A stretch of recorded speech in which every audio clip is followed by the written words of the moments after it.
কবিগুরু রবীন্দ্রনাথ ঠাকুরের প্রশ্ন।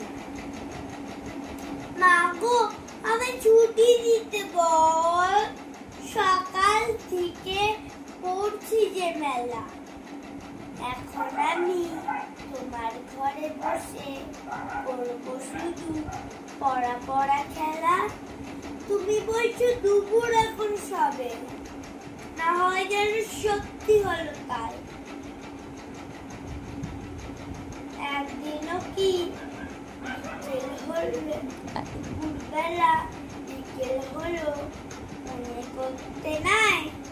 আমি তো বেশ ভাবতে পারি মনে।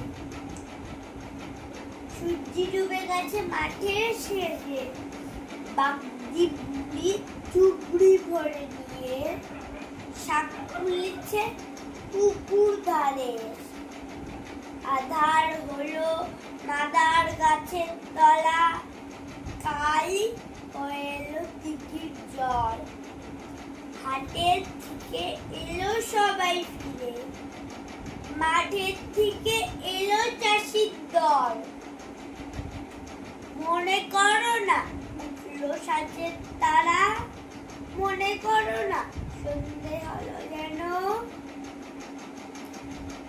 রাতের বেলা দুপুর যদি হয়, দুপুর বেলা রাত হবে না কেন?